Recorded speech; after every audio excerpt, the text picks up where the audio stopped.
You who are on the road must have a code that you can live by, and so become yourself. Welcome to Toe to Toe with Ingo, a podcast from the National Center for Voice and Speech, where evidence matters, questions are welcome, and disagreement drives discovery. This series brings together leading scientists in voice and speech science for candid, thoughtful discussions around foundational questions in the field. These conversations are intentionally rigorous, occasionally uncomfortable, and always grounded in respect for evidence, curiosity, and one another. I'm Andrew Parker, Communications Director at NCVS, and I'll be serving as your moderator today. Toe to Toe with Ingo is designed to be conversational. The goal is not consensus for its own sake, but progress through questioning, disagreement, and careful reasoning. Dr. Titze has been clear that this podcast should not shy away from differing perspectives. In fact, we believe that respectful disagreement is often one of the most productive forces in scientific advancement. Today's episode focuses on perception versus acoustics, a topic that sits at the intersection of voice science, vocal pedagogy, and the complex relationship between what we hear and what the voice is actually doing. Our host is Dr. Ingo Titze, Distinguished Professor Emeritus at the University of Utah, founder of the National Center for Voice and Speech, and a leading figure in modern voice science. Joining him today are two distinguished guests, Kenneth Bozeman and Ian Howell. Gentlemen, welcome. Thank you. We're glad to have you here. I'm going to turn the time over to our host, Dr. Titze, to introduce you. Hello, everyone. It's a pleasure to be together and to have a wonderful topic that we can discuss today. My guests are Ken Bozeman. He is a emeritus professor of music at Lawrence University Conservatory in Wisconsin, and he received his degrees from Baylor University and University of Arizona. And Ian Howell received his DMA from the New England Conservatory, where he also then taught for at least a decade on the faculty. And he is now the chairman of an organization that he himself founded. It's called Embodied Music Lab. And it's a privilege or lab private organization, right? Yes, I'm in my entrepreneurship phase. Okay. Both of these gentlemen have tremendous respect across the world, have written books and papers in both pedagogy as well as the science area. And it's a great pleasure to have the opportunity to just chat together and see what we can learn from each other. Again, our moderator will be Andrew Parker. He is the Communication Director of the National Center for Voice and Speech. And we'll turn the time back to him. He's going to shout out the questions, and we will jump in as we see fit. Thank you. Sounds great. Well, let's go ahead and begin our discussion with this thought here. So many of the concepts that singers and teachers work with every day are rooted in both measurable acoustic events and, of course, subjective perceptual experiences. And sometimes those things align beautifully, and of course, sometimes they don't. So let's start there with our first question. Why do we sometimes hear a fundamental frequency when only higher harmonics are present? Ian, why don't we start with you on that?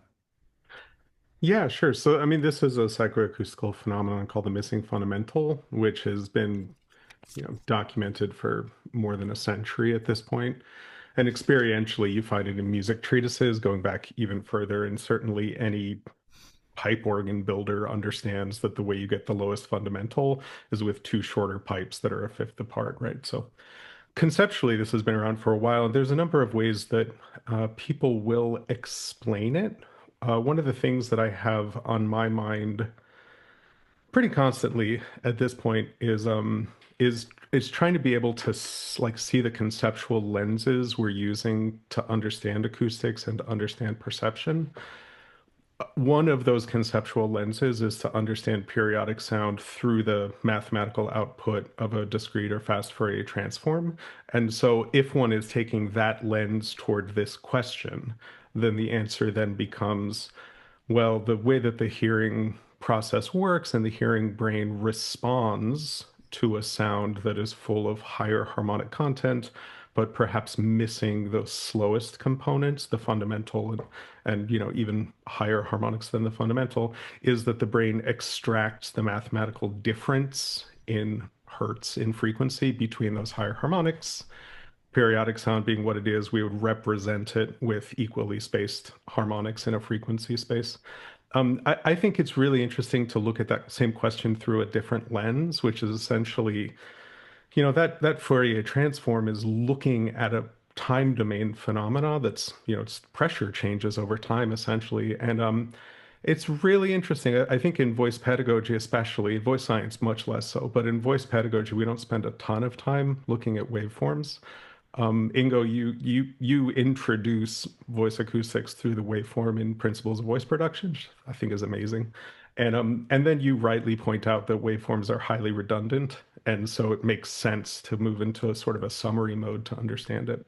And that is absolutely true. But if one removes that fundamental frequency, do a Fourier transform, zero it out in the spectral data, and do an inverse filtered transform back to a waveform, the periodicity is still there. Like, I think that's the interesting story with this question, is that you have to remove a lot of harmonics before you get to the point where the sound itself is either so chaotic or the sound itself is low enough in amplitude that we stop hearing that experience of the pitch. One of the things that I think is fascinating, and this falls apart at the edges, so if you really drive a cochlea hard, this is not true. But the pitch that we hear tends to be related to sorry, not the pitch, the tone color of the pitch that we hear tends to be related to the frequency range of the harmonics that we are presented with. And so I think that is the thing that tells me it's a phantom experience. Because if we were actually being presented with energy oscillating at that slower fundamental frequency, we would hear like a tonal color world that aligned with that frequency. So that's how I think about it. And there's more than one way to even teach people this basic concept. Certainly just play them sounds. Like, that's the way to get the idea across. And it freaks people out every single time you do it. But I personally, even though most people present it through a frequency domain lens, I think the fascinating one is a time domain lens. There's a term that hasn't made it into our community very much. It's called the greatest common divisor. Yeah. Between the frequencies. So let's give an example. If you had two frequencies, one was 400 hertz and the other one was 1,000 hertz, and those are the only two frequencies you had, the common divisor would be 200 hertz. Okay, you can divide 1,000 by 200 and get an integer number. You can take 400 and divide by 200 and get an integer number. So that means that the common divisor between 400 and 1,000 is 200. And that is what we hear. And that is also what the pitch extraction algorithms that are available now everywhere try to do. They try to find the greatest common divisor, not just what you see in the spectrum, but going into that concept of the brain actually does that division, as you have said earlier, and produces that fundamental frequency. And this is why we still hear the fundamental frequency over the telephone, where often frequencies below 300 hertz are not even present. They're filtered out, but we still hear the fundamental. Or a baritone singing in front of an orchestra, where probably very little of that lowest frequency information is even making it past the proscenium. Yep. Very brief addition. I think of it like Ingo was just describing, that the common denominator, which would be the greatest, and if you took a bunch of sine waves, if you're thinking in that version, that are there with the missing fundamental, and you do them additively, they will create a pressure wave that repeats at the rate of that missing fundamental frequency, because it's the lowest or the greatest common denominator.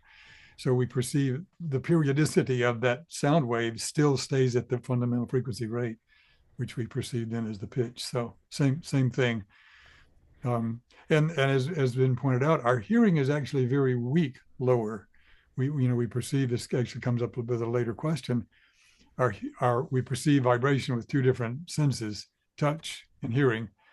And hearing is most sensitive from a musician's point of view in the top octave of the piano, 2 to 4,000 hertz up in that area. And feeling is more sensitive around middle C, around 250 hertz. So if you played that fundamental frequency, for most pitches that many of us sing, it's barely audible to our sense of hearing. So we're imposing the higher frequency content to that fundamental frequency in terms of timbre and other things. And anyway, that's with another sense. Nice Great. Description. Great. Well, let's move to the next question. Ingo, I'm going to start with you if that's okay. The next question we've got is, why do scientists use the term pitch extraction when determining fundamental frequency? I was actually angry about that for many years, because we all know that pitch belongs to perception, and fundamental frequency belongs to measurement, acoustic measurement. But why do so many scientists maintain the word pitch? It's not only because it's a one-syllable word and easy to write, but it's also because they're trying to actually get at what we were just talking about, the fundamental frequency that we perceive as individuals, even though it may not be there. And so we have looked at all the algorithms that are currently available, whether it's Pratt or Voce Vista or many others, and they all do that measurement of the greatest common divisor that we've just been talking about. And so the scientific community has gotten in tune with us, so to speak, to get the best they can with instrumentation from what we actually hear. And that's why I'm not so upset now that they use the word pitch, because they're trying to get to what we perceive. I think there's some edge cases that make it tricky and really kind of poke at what you're saying, that pitch is a perceptual phenomenon. Because if you listen to as close to a sine wave as can exist in the natural world, like if you listen to a really simple oscillation and change its intensity, the intensity of the output, our perception of what the pitch is going to change. And it'll bend up in one direction and bend down in the other direction. But as a physical thing, the way that a pitch tracking algorithm would measure it would measure no change. And so like there are like interesting edge cases like that, or think about a phenomenon like subharmonics. When those pop into a speaking voice, like there are liminal thresholds where you'll hear the higher pitch and then you'll hear the lower pitch. And like at what point do you move from one to the other is like, I'm not even sure how one would answer that question. Well, we just published a study on that, and Nice. We found that at least informally we hear it when the subharmonic is greater than 30% of the fundamental of the harmonic series. Well, if I knew I was going to have when the lower pitch starts to come in and starts to dominate. I would have asked for more if I knew I was going to get my questions answered. That's great. Ken, what are some of your thoughts? Oh, no, sorry, Ian, go ahead. I was just going to say, Ingo, I have a decent understanding of pitch tracking algorithms, and I work really actively in Pratt, and I know, for example, the difference between like a raw cross correlation approach versus a filtered autocorrelation approach, and I understand that the autocorrelation approach transforms things into a Fourier transform domain, right? And then it, I think, looks for the alignments of the harmonics like we're talking about, and then it inverse filters it. But then a raw cross correlation is really sliding the waveform against itself, looking for alignment. Is that right? Yeah, I think that's exactly what's going on. Yeah. Cool. Thank you. Ken, what are some of your thoughts? I'm good with what was said already. Okay. A lot of this is above my pay grade, so let's move ahead. Fair enough. Fair enough. Well, let's come back to this next question here. And Ken, maybe I'll start with you here. Why are low frequency vocalizations perceived as rougher than high frequency vocalizations? So if you're singing, if I use the word pitch, if you're singing a low pitch, a low sung pitch, and you have good chord closure, good rapid chord closure, you have a lot of high frequency spectral content in the signal that's going on. And high frequency spectral content, if it has higher numbered harmonics that are close enough together, they start beating against each other to our perception and introduce a buzziness, an auditory roughness. But it's a periodic roughness, not the roughness of asymmetry or pathology, which is a noise kind of roughness. So we in the pedagogy world we consider it a good roughness. When you sing in a high pitch, the spacing of the potential lower harmonics of that pitch are wide enough relative to our hearing sensitivity that they don't beat against each other.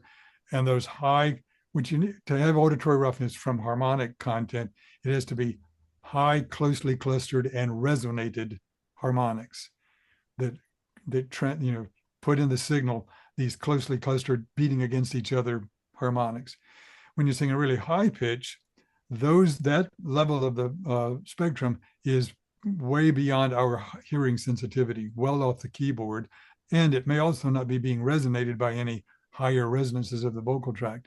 So you just hear the more or less smoother lower end of the spectrum where the harmonics are well spaced, and you just get this pure sort of round, warm color. Thank you, Ian Howell, for that information. Sure. Whereas with the lower, so basses are really buzzy because they're singing low pitches with a lot of resonated, high clustered harmonic content. Sopranos are really smooth, and every voice type migrates from relatively buzzy or low pitches to relatively smoother high pitches. And basses get from really buzzy to just sort of buzzy. Sopranos go from sort of buzzy to really smooth, and everybody else is somewhat in between in terms of where their range lands with these things. So perceptually, that's how that works. And you can use that information pedagogically to actually indirectly train laryngeal function. If the output target goes from buzzier to smoother, that tends to invite the better function from the larynx, where you get appropriate levels of closure. The other piece to it is that shorter, thicker chords that close with more contact and for longer each cycle generate more high frequency content. Longer, thinner chords that have a shorter close quotient tend to generate a steeper spectral slope with fewer high spectral content or less high spectral content, which also contributes to this buzzier to smoother across range percept that we have. Ingo, what are some thoughts you had on that? Just to add to that, that's very, very good. Ken, you summarized it very well. In the whole area of sound perception by humans, there's something known as a critical band. A critical band is a band of frequencies in which the cochlear mechanics can no longer isolate one pitch from another. And so if two harmonics or any two frequency end up in one critical band, then what we perceive basically is how these two frequencies fight each other as opposed to hearing them individually. And critical bands can be well defined over a whole range of frequencies. I love the book that we no longer use, but Harvey Fletcher was a pioneer in our field. He actually was the first one to establish a acoustics laboratory at Bell Telephone Laboratories after World War II. And his book is called Speech and Hearing in Communication, and he always puts the two together. He always has what we perceive with our auditory system together with what we produce with our vocal system. And anyway, critical band theory is an important factor in all of this discussion. I've read that book cover to cover several times, and beyond the information being not only interesting and good, and also being part of a really fascinating historical sweep, he is a hell of a writer. Yeah, My God, what lucid prose about complex ideas. Just beautiful. yeah. Terrific. As a performing artist, just to throw it out there too, there's always the interesting question about like why would we perceive auditory roughness in a voice at this pitch versus this pitch? Um, and we tend to use this shorthand, like Sundberg uses this in Science of the Singing Voice, where we say any two harmonics that would fall within, basically a little bit narrower than a equal tempered major third will trigger auditory roughness, and that's a simplification. That's a good simplification, and we could understand that as the harmonics go lower in frequency, that critical band actually gets larger, and as they go higher, it gets narrower. So like anybody who wants to jump off the plank into that world, there's more interesting stuff to look at. But singing with other people, like that opens up some real options, because all of a sudden you can load your own cochlea with frequency information that you couldn't make yourself. And anybody who has sung close harmony understands that like there are these intervals that you will hit where it is as though the sound is a solid thing in the room. And I think it's because the human brain's response to the cochlea being stimulated within critical bands is like it's that's how we experience it. It would be like sweet versus sour, right? It's just like a, a sensory experience of that physical phenomenon. But anybody who has sung close harmony, go sing a whole step with another human being in a stairwell. And like I feel like that gets the idea across almost better than anything else. That's great. That's great. I'll have to remember to do that. Um, all right, let's go to our next question here. Because we're talking a little bit about buzziness, so I think this next question really kind of helps with this. Ken, I might come back to you to start here. How much of our pedagogical language conflates the sensory experiences that we informally describe as buzziness? I sort of began to address that a moment ago, but also conflation I think involves conflating two different things at least. You can't conflate something with itself. So I think we're conflating our hearing sense of frequency with our feeling sense. So our vibratory senses peak around middle C, and our colleague that we co-teach with, Chadley Ballantyne, has really brought this information to the fore from hearing impaired research. How do people with no hearing or very low hearing experience sound? They experience it as vibration, and it peaks around 250 hertz, and then it tapers off, and above 1,000 hertz, we cannot feel vibration. We can only feel vibration up to 1,000 hertz. That's roughly soprano high C. We're just beginning to get into the strength of our hearing perception at 1,000 hertz. It really peaks somewhere probably near around 3,000 hertz in the top octave of the piano. So the difference between those two perceptually causes us to conflate those experiences. So for example, singers generally, particularly non-treble singers, basses, baritones, and tenors, and even the lower octave of treble voices, need high frequency content in their spectrum to carry over orchestras. Why do they need it? Because high spectrum content in the top octave of the piano is where our hearing is sensitive. And if we have that there, it'll cut over the spectrum of the orchestral background and so forth. When that is present strongly in, say, a tenor's high note or a baritone's high note, we feel vibration that we think we're feeling the content of that high frequency content. Yeah. We are not. We are feeling strengthened low frequency content, but we associate it because it's correlated with that high frequency content. Because if you strengthen any part of the signal, my understanding, please correct me if I'm wrong on this, if you strengthen any part of the signal, it's like the whole signal is stronger. If you strengthen the high part, so we feel the low frequency content buzzing away when that high frequency content is present, and we conflate and think we're feeling the high frequency content. We're not, but it's still actually useful biofeedback because it's there when we get a strong signal. And so we conflate those things. That's at least a start into this equation. What we feel low frequency content is feelable vibration. We hear high frequency content as a ringing, a high buzzy timbre that Italians call squillo, and we have various terms in the history of pedagogy for it. So at least that's a stab at this subject. Ian, go ahead.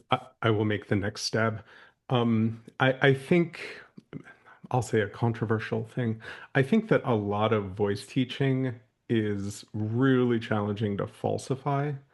And this is one of the things that I think is kind of a home run, is what Ken is talking about. And so, for example, there's no way to gather evidence about this. This is just my lived experience as a singer and a voice teacher. But any voice teacher I've encountered who has tried to get a singer to experience some sort of forward vibratory sensation, and we can certainly talk about whether that's a good pedagogical approach or not, but they always use bright vowels for that. So they'll use an A or an E kinds of sounds, like snarly sounding vowels. And I think people have this association that the feeling is caused by the brightness that is present in those vowels that is not present in like an ooh, for example. And it's exactly backwards. It's actually the monumental magnitude of the first formant of those vowels that is almost certainly generating the sensory experience that is like a vibrotactile experience. Bridging these things as bone conduction hearing, like that, it's a fascinating bridge between airborne hearing and our sense of vibration. And part of me does wonder how much conflation there is in people's minds, that they think they're feeling, but actually they are hearing. Chadley and I actually just finished up a study which looks at this. We were basically doing like audiograms, like if you were to go to a audiologist and they would check your hearing, except we did it with playing people's own voices back to them in various parts of their body with contact, like vibration speakers. And it is really interesting. Like the threshold for feeling vibration as a sensation, like Ken said, is shockingly low in the frequency domain, given what I think most singers think is causing that feeling of vibration. And even lower than that is the actual resonance frequency of the tissues that are vibrating, not just the receptors, which you say are tuned to around 250, but the resonance frequency of buccal tissue and other tissue in our system is more like 120 hertz or so. And so when we do resonant voice therapy or anything with semi-occluded vocal tract, we always say it has to be easy and it has to be buzzy.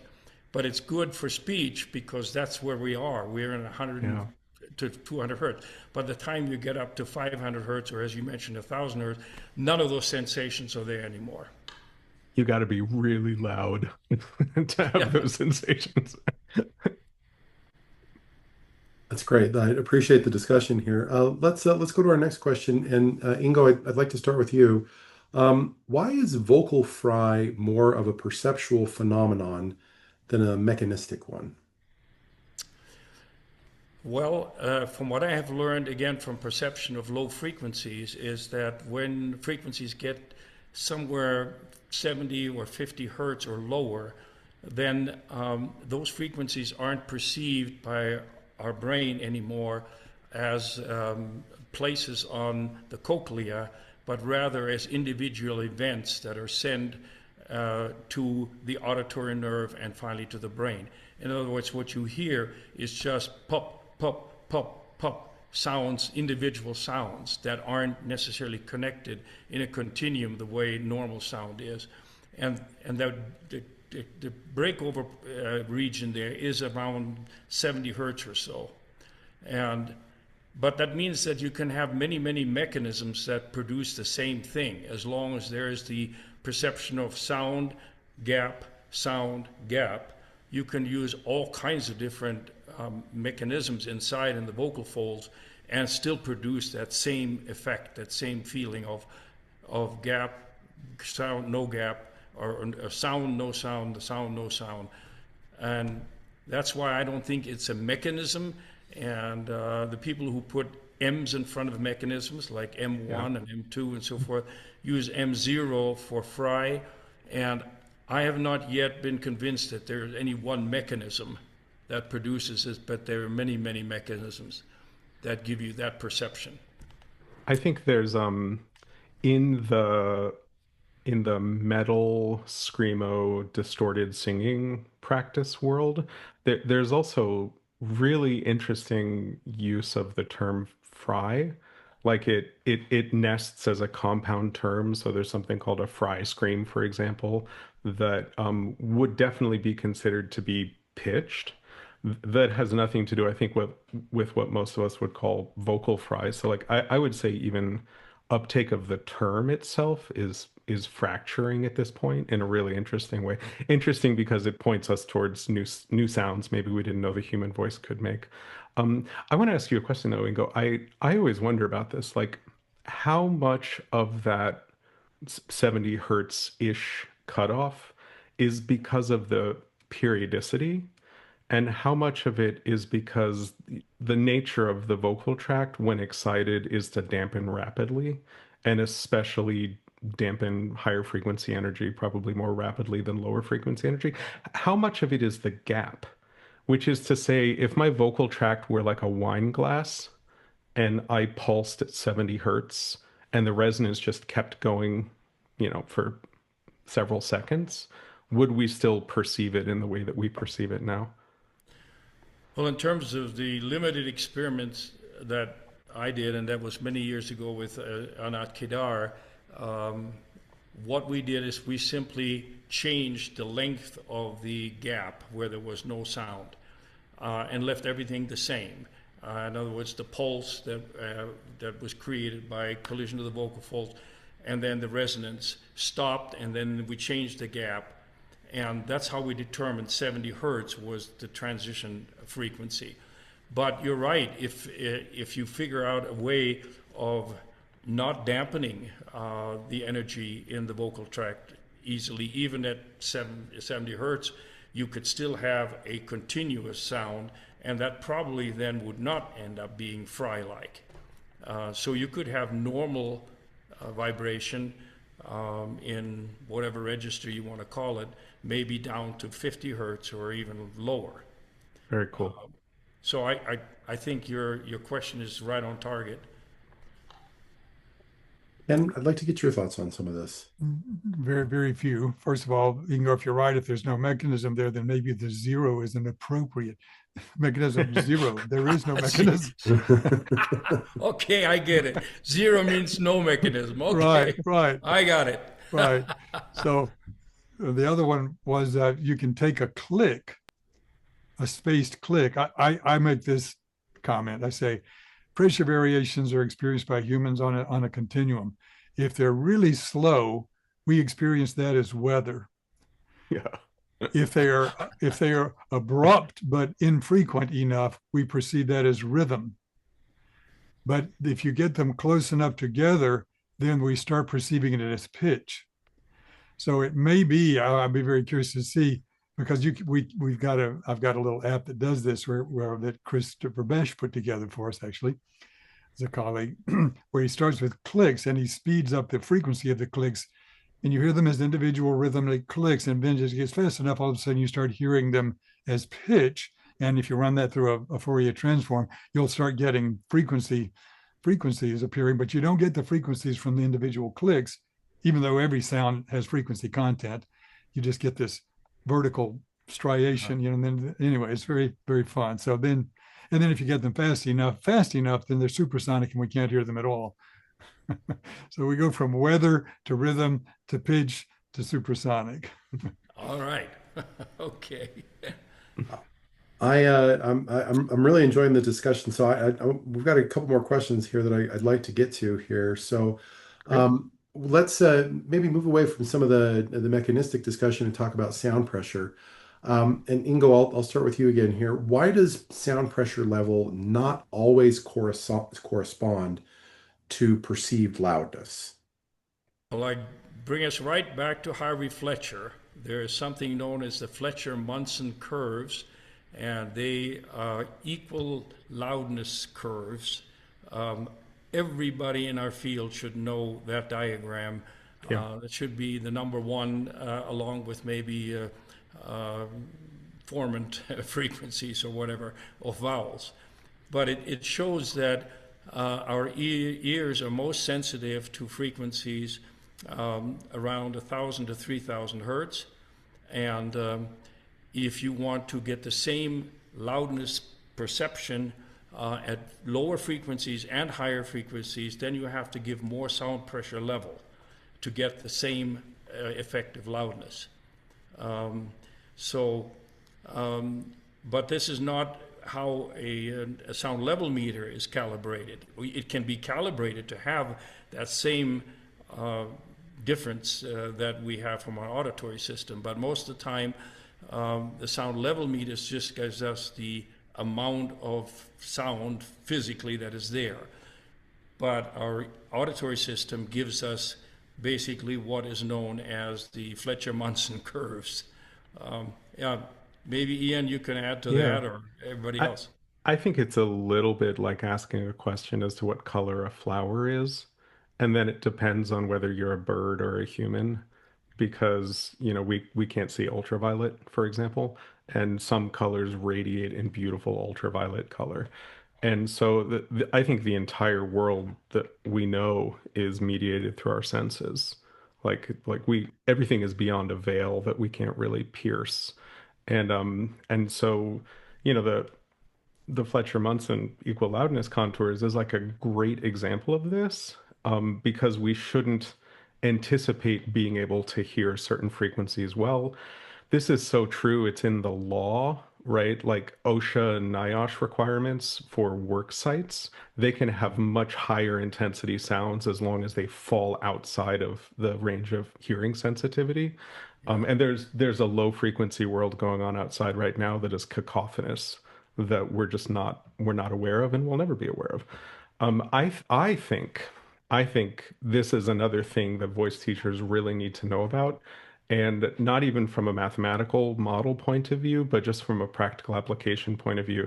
Because if you're a voice teacher and you teach in an 8x8 studio, you are significantly closer to your singer than you will be if they're an acoustic singer, than you will be when they are on a stage. And proximity to a sound source, because of the inverse square law, right? Proximity to a sound source, it's going to be more and more intense the closer you are. And one of the interesting things about those contours is that the more intense the sound is, the flatter they are. And so the implication of this is, if you are trying to train someone to just like sing the bejesus out of music on a stage and put out a lot of perceptible sound from a distance, and you are not overwhelmed by the warmth and brightness in the studio that will then be attenuated in the concert hall, then you're actually not training them to make the sounds that they need to make. And so this is a strong argument, I think, and this is not a podcast about voice teachers, but like it's a strong argument for teaching some of your lessons in a recital hall and sitting 40 feet away from people, because those curves kick in and it makes a big difference in the sound a singer makes. And directivity of the sound is something very important, particularly in the animal world. We just studied the vocalization of the peahaw bird, which is a small bird in South America, lives high in the canopy area, and that bird, they have recorded of producing 110 decibels, presumably at 1 meter distance. I say presumably, but that's impossible. I went through and I computed the caloric intake of that bird, and the amount of wattage that you get out of the mouth is more than what that bird takes in during the day. That's amazing. And so what's happened is people couldn't get close enough to the bird to really put a sound level meter right near its beak, but they extracted backwards, thinking that it was perfectly, spherical sound. Yeah. But it isn't. It was very directed, and therefore they got that high number. But that also happens in the hall. I mean, men say that why do the women always outdo me?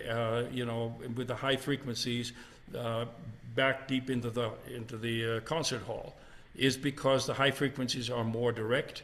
They can be beamed. The low frequencies spread locally, and don't reach very far. That's why if you're ever staged to sing upstage, you better be like 7 inches from the back wall, and it better be made of plaster so that your sound will actually bounce out into the hall. Ken, go ahead. Couple of comments. In addition to the threshold of hearing in that curve, which is a wonderful curve, the top of the curve is the threshold of pain. Yeah. So just right where the threshold of hearing is the most sensitive, in that sort of, I say 2 to 4,000. I see that there's a little dip right in the pretty much the top octave of the piano, whether it's 1 to 3 or 2 to 4. There's a dip in where it starts hurting if it's that intense, which is actually how toddlers get their parents' attention. They really have a lot of high frequency content right in the area, and that has a lot to do with the dimensions of the ear canal, which is also a resonator, which boosts that frequency region from the outside world before it hits the eardrum, and even raises it higher than it was in the air before it hits the eardrum. So yeah, there's that as well. And as you mentioned, the high frequency content is much more linear, which is why the tenors and the non-treble voices need a really strong high frequency component to zing out over everything in the whole. And I have heard reports of people saying, as the tenor fans the audience like this and tries to hose them down with his sound, you can hear the loudness percepts swing by you with almost like a Doppler effect. Yep. So, that's great. That's great. That's right. All right. A couple more questions here. Ian, I'll start with you on this one. Yeah. What is acoustically weak may be perceptually strong, and what is acoustically strong may be perceptually weak. So how does that affect voice training? Yeah, this is one of my favorite things. We've brought it up a little bit when we were discussing vibrotactile sensation versus hearing sensation. But the more that I've learned about acoustics and dug into the scientific literature around it, and considered what is the transfer between the flow world and the pressure world, and what rates of change are actually generated in the vocal tract and above the glottis as we phonate. One, it becomes transparently clear that every acoustic recording that anybody has ever listened to has a high pass filter, right? So we should say that out of the gate. And so we immediately lose pressure changes that are slower than that. But two, what becomes really clear is that the slowest oscillating resonance of the vocal tract, what we'd call the first formant in a radiated sound probably, as a physical thing, is just it's a high amplitude oscillation. And to the point that when we sing in a way where the second formant dominates and has a higher amplitude oscillation than the first formant does, like those are the edge cases. Those are money notes. Those are high belt sounds. Those are, Pavarotti or Corelli going up to their high C and doing a specific tuning thing so that they really have a standing wave that's generated by their second formant. And so, as a physical thing, like I try to understand how our equal loudness contours distorts our sense of the physical nature of the pressure pattern that the human voice creates. And so like a E, A, or even like a, oh, I don't know if this will come through my Zoom filter, but like any sort of overtone singing type thing where we hear a really piercing high frequency overtone, it is really present in our percept of the sound. But if you record that and then break out the different components and don't look in a spectrum, which has probably a bias of some sort that is boosting higher frequency components, but you just look in a waveform, the amplitude of that thing is physically small. And it's fascinating to me because if we're looking to leverage nonlinearities and we're looking for interactive qualities between what the vocal folds do in voice production and the response and the behavior of the vocal tract, like the stronger those interactions, the stronger the interaction is. And so I think a lot of the sounds that we think of as being strong because our hearing is so sensitive are actually weak and probably don't have as much to do with sort of the ongoing contributions to self-sustaining oscillation as we think. And because our ears are insensitive to the slower components, we don't, like, we have to train ourselves to notice them to an extent. And I think the brain is malleable, and once you train yourself to notice them, you can really notice them. But as a teacher, I'm on a kick at this point to just get everybody to notice the warm part of their sound, because the warm part of their sound is the physically strong part of the sound. And if we want to build acoustic energy and we're looking to make power, like, that's where joy is found, is in that part of the spectrum. Yeah. I can chime in on that. The warm part of the sound, the lower part of the spectrum, plays typically, in some sense, the first formant, right? It is the first form of content. And vowels are made of two different colors of sound. Since individual frequencies have a tone color, you have a lower, warmer color and lower frequencies sound oo and o like, literally, if you isolate them and play them. And higher frequencies have other vowel-like colors. High enough, it just sounds like E. So you have this range of other colors. Most of our vowel targets in language come from the higher spectrum content, from the second formant contribution. Yeah.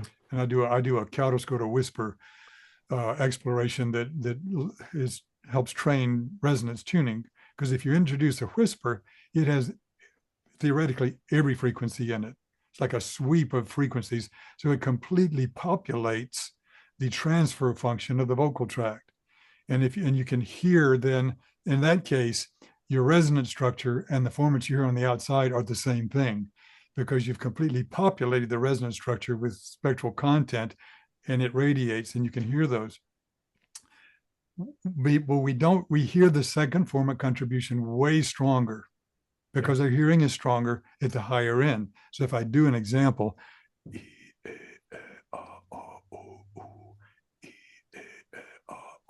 you can possibly hear that's the second formant content of that series of vowels. But you can hear the lower one if I do ingressive clicks.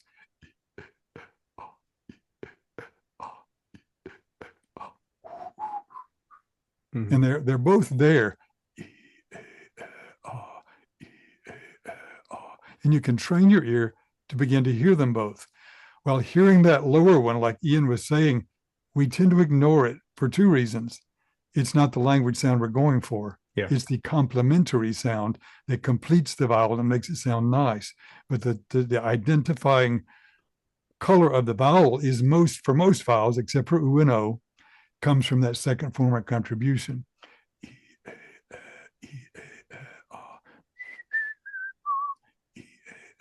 Not from the. I call the higher one the over vowel.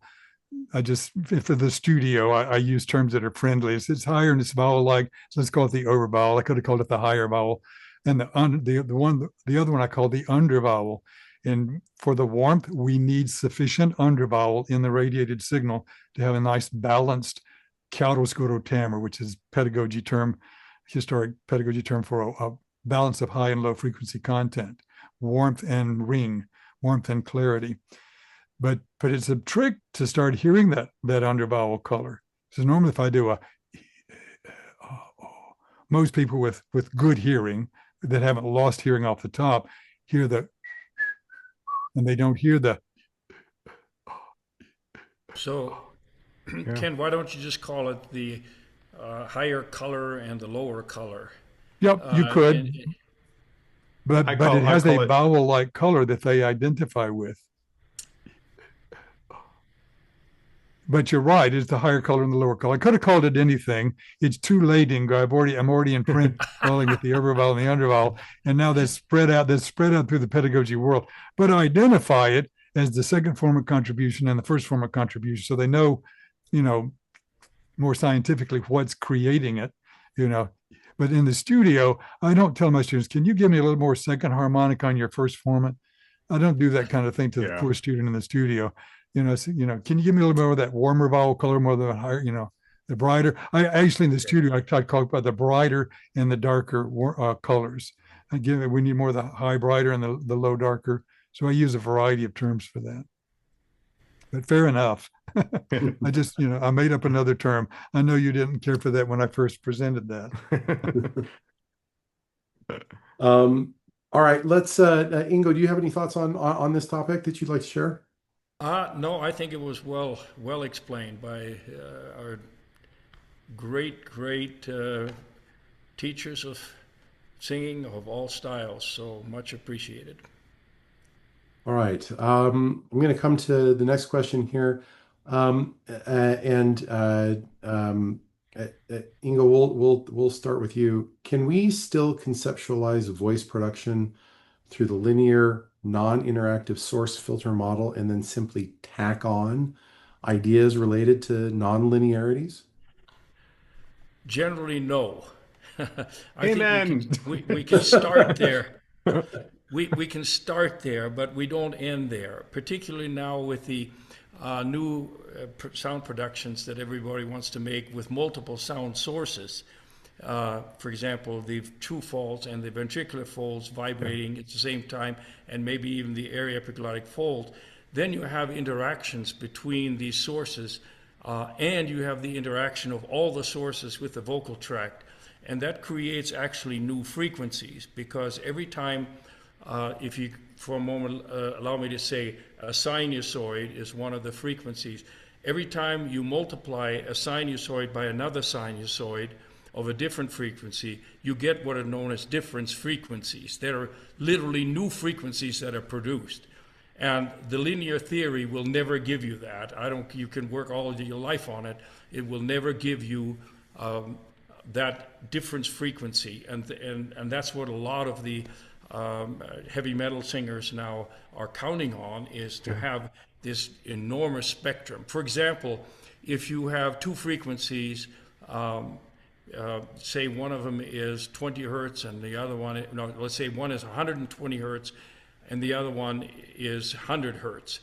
The difference between the two is 20 hertz. Yeah. In a linear system, you would never have that frequency produced. But in a non-linear system, that will actually show up in a spectrogram. It's physically there. And so we have to learn how to deal with the interactions and the nonlinear concepts. It's sometimes frustrating, but it belongs to our world. Is it okay if I jump in? Yeah, by all means. On this? I'm going to say things that I think will make people mad. So I'll just preface with that. I come at this question from like a voice pedagogy classroom teacher point of view. And, voice acoustic, one of the things I love about how Ken presents voice acoustics is it is at its core phenomenological. Like, it's about sounds and it's about registration things that occur, which can then be explained through acoustical models. But I think every year there's a group of graduate students in voice who go through voice pedagogy classes and sit through voice acoustics units. And I think come out the other side confused, because I think that there is a visual vocabulary that arises out of the linear source filter model, which makes people imagine that the discretized spectrum from the vocal folds and the spectral domain vocal tract transfer function, and then the radiated combination of those two things, that is actually describing a characteristic of voice production. That the vocal folds are actually generating a series of independent sine tones, which are then individually acted upon in the vocal tract. And we see it all over our teaching models. People will say, oh, your pharynx is a Coke bottle and your mouth is a Coke bottle, and they're different pitched Coke bottles, and that's why That's why when the pure tones go through those Coke bottles, you get a first formant and a second formant, which I think as a model means well. I don't think that's really grounded in reality in a physical sense necessarily.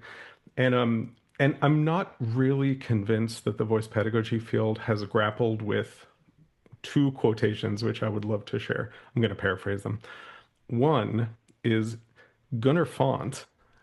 If you go to his book where he lays out the source filter model as he amalgamated it, one of the things he says is, uh, paraphrasing, he says it's a quasi-scientific misunderstanding to imagine that the contribution of the vocal folds is a literal set of harmonic overtones. And then he goes on to describe it in this mathematically elegant manner as though it were, right? And that's the beauty of understanding both sides of that at the same time.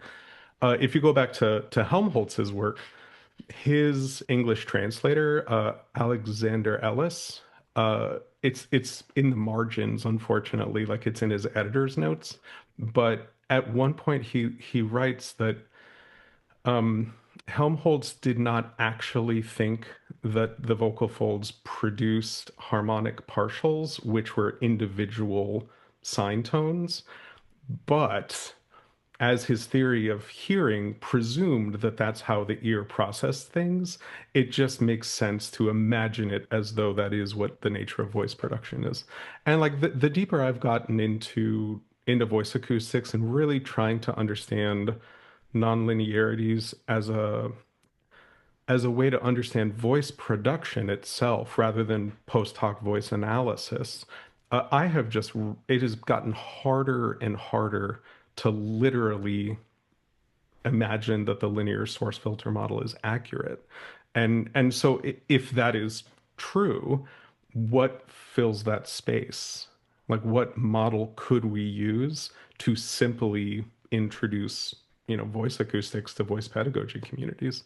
I kind of think it's the model you use in your book, Ingo. I mean, that's what I keep coming back to, is understanding it as flow pressure in a time domain, and then having a clear understanding of what it is that a Fourier transform does to that signal, so that we don't reify the output of it. Because otherwise, we're thinking that harmonics are bouncing back, when really it's just a resonance that's bouncing back in time or out of time with the oscillation of the vocal folds. So maybe I'll give it my voice scientist card now if that's entirely incorrect, but I am curious for your thoughts. You want me to dive in before Ingo straightens this all out and gets it right? Yeah, dive in. Go ahead. So, well, first of all, I don't think I taught pedagogy for a number of years, 26 years when I was teaching at Lawrence. And I don't think I ever taught the linear source filter theory, because we've known about nonlinearity for quite a while.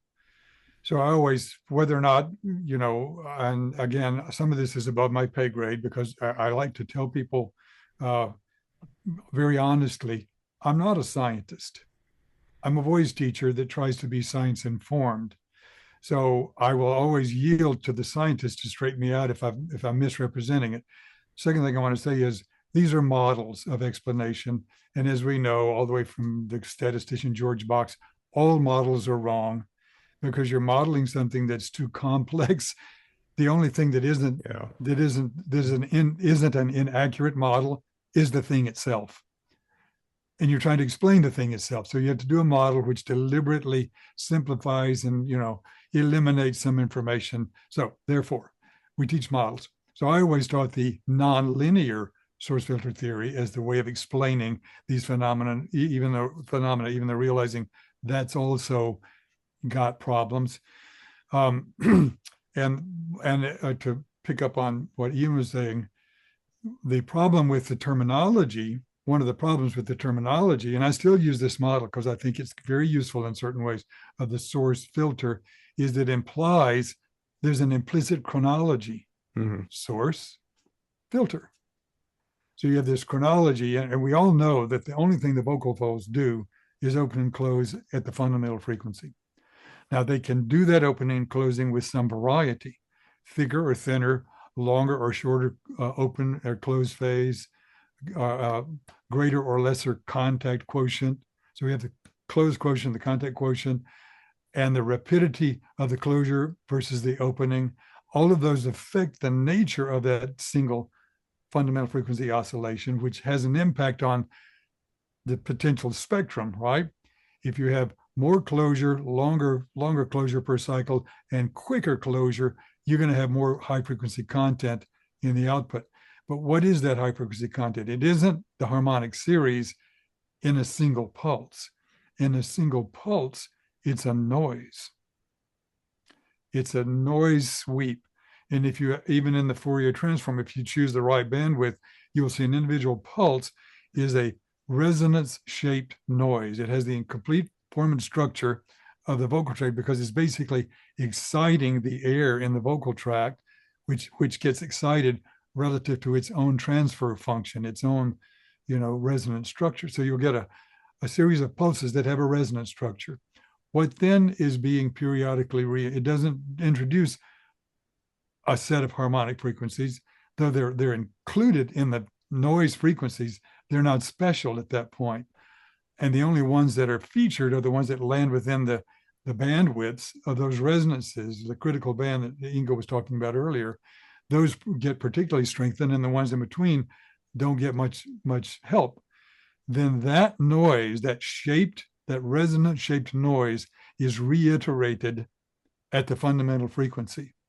And the periodicity of that fundamental frequency then enables only harmonic frequencies to survive in the radiated spectrum, but only those harmonic frequencies that previously landed in each individual pulse within the bandwidth of resonances of the vocal tract. So you have, it's interactive from the start, which leads me to say this, which so far I can't get any scientists to agree with me on. So you want some controversy. So here's the controversy. What we normally think of as the source, the vocal fold oscillation, and the filter is the transfer function of the vocal tract, is it turns out on an individual impulse of the vocal fold closure, which we all know, we've known since at least the 90s, and you could probably straighten me out since probably much earlier, that it's this rapid closure that is the strongest pressure change of the airflow. So that's where the real power is in that closure. It excites the vocal tract. I lost my train of thought there. So the thing that's being reiterated is that transfer function of the vocal tract. Yeah.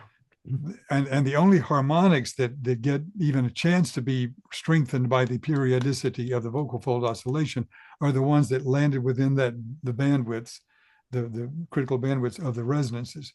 Then those get filtered further then by the periodicity of the vocal fold opening and closing. So I say, this is the part that's controversial, that the so-called filter, which is the transfer function of the vocal tract, is actually crucial in the source itself.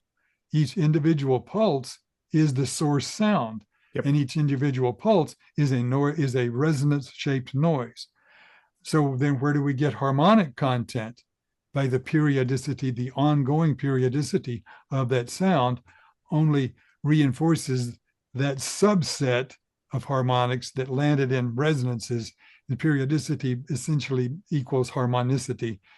So then the source that we call the source, the periodic oscillation of the vocal folds, is actually filtering those periodic noise-shaped resonances for harmonic frequencies. So the source is the filter and the filter is the source, and they're all so interactive that you can't sort them out. So there's my Cliff Notes version of.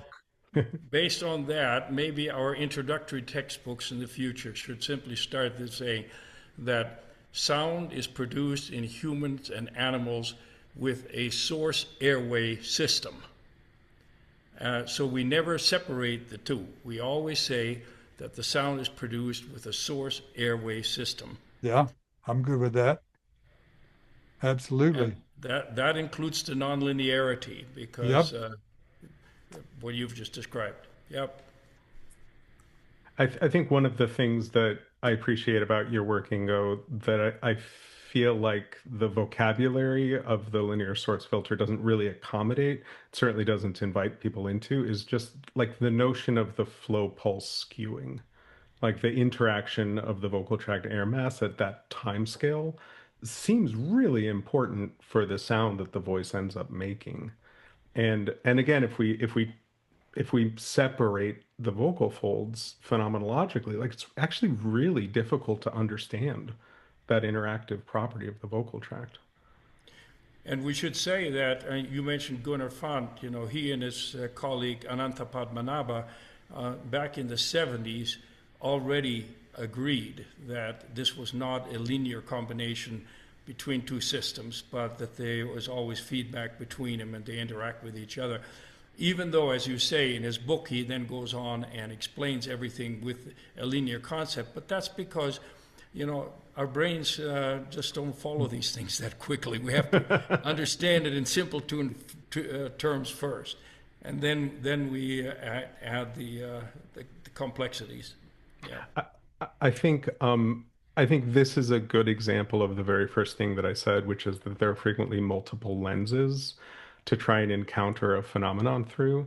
And so the condition that I think is really interesting is like how do we understand a resonance that falls between two harmonics? Because if, let's say you have a resonance at 2.5 FO, right? Just imagine that interaction. The spectrum, if you have a long window Fourier transform, the mathematics of that are going to prioritize representing that acoustic energy in terms of multiples of the fundamental frequency, just because the periodicity itself is interacting with every one of those sine, cosine, like phase shifted pairs to do the testing of the complex signal. And so I think it's really easy to imagine, oh, there's energy at 2FO and energy at 3FO. But if you look within a single pulse response, actually there is energy at 2.5 FO. It just keeps getting reinterrupted. It just keeps getting restarted and restarted and restarted. So it never has the ability to build the energy that we would normally see in a standing wave in the vocal tract if a more virtuous alignment took place. And so it's just really fascinating to me, like looking at that as the phenomenon that a waveform represents. It seems fairly obvious there isn't energy at 2FO and 3FO. There is energy at 2.5. But Ian, even the linear theory tells us that the resonance has a bandwidth, and therefore it's not just at one frequency, but it's a spreading of an entire collection of frequencies in that bandwidth. Absolutely. So if a harmonic lands anywhere in the bandwidth, it's still energized. Yeah, I just think it's an interesting mind puzzle. I guess I would say that's an interesting thought experiment. Yeah. Right. Okay. Well, I'd like to start with or I'd like to end maybe with a broader question for all three of you, and if I can ask if you'll keep your answers brief. For singers, teachers, and researchers, what's the single most important distinction between perception and acoustics that you wish more people understood? And Ken, let's start with you. Boy. Well, things are rarely as they seem. It's useful to know the difference. And the singer sings with what is called procedural knowledge. Declarative knowledge is the science stuff, the measurable part. Procedural knowledge is what it sounds and feels like to the singer to do it. Realizing that difference and then being guided by a knowledgeable helper, teacher, as to what are these interactions going to feel like and seem like to you as the producer of it, is actually the knowledge the singer needs to know. I think the teacher should learn the declarative knowledge because it's a conversation between those two that guides their instruction, a very informed conversation between what's actually going on and what does it seem like to you, right? But the singer sings with the what it seems like. That's the thing. That once they know the feelable path and the hearable path of sounds, that's what they've sung with for forever. But the declarative knowledge is really helping us refine how to guide them to those sensations. So it's a wonderful conversation that needs to be ongoing. So that's why we need to be science informed, voice teachers. Gotcha. Ian? Yeah, that's a cool question. We could talk about for another hour probably. If I were to give just one response, I don't want voice teachers to be afraid of science and afraid of learning more about this, sort of first and foremost. And so this is something I've heard Ken say frequently, and I really believe it too, that I don't know a single scientific study that has set out to study what really terrible feeling singing feels like. And or singing where when you go through a register transition, it is just completely awkward and feels awful. Like I think most of these phenomena that we can identify, harmonics crossing formants or tuning specific acoustic things in certain ways or setting up standing waves in certain ways, like from the singer's point of view, I think we are just analyzing after the fact what feels amazing to them. And so I think the information is really useful for teachers as sort of predictive guardrails. Like you really can learn a lot about how a voice, all other things being equal, like should be able to behave. And so you can make predictions about what sounds you should ask of the people that you're working with. But at the end of the day, I think what all of the knowledge points to is that singing is just a magnificent, wild yop that the human body can make, and it feels great. And we should never attempt to reduce it or sterilize it by imposing language on it that is just trying to capture how great singing is. That's great. Ingo? Well, I've gotten very interested in not only human production, but also the production of birds and mammals and in general the animal world around us. And I'm so amazed by the fact that all species are tuned so sharply to a very, very small section of the total sound that's available to us. And so for me, the beauty is to study the sound in its general term, and then figure out what is one individual in a given species or across species really doing with their sensory information, with that little sliver of sound that they can receive.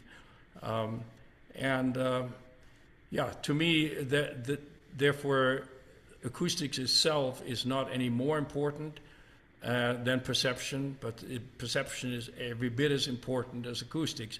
But we have to understand it across individuals and across species. Mm-hmm. That's great. Well, wonderful. Well, thanks, everybody. I really appreciate the discussion.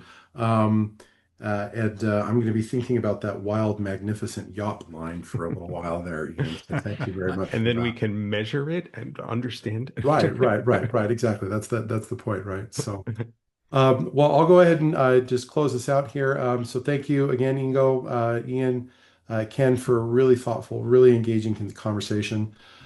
This has been Toe to Toe with Ingo, a podcast from the National Center for Voice and Speech, where evidence matters, questions are welcome, and disagreement drives discovery. Until next time, I'm Andrew Parker. Keep asking good questions and follow where the evidence leads. We'll see you next time. Must have a code that you can live by, and so become yourself, because the past is just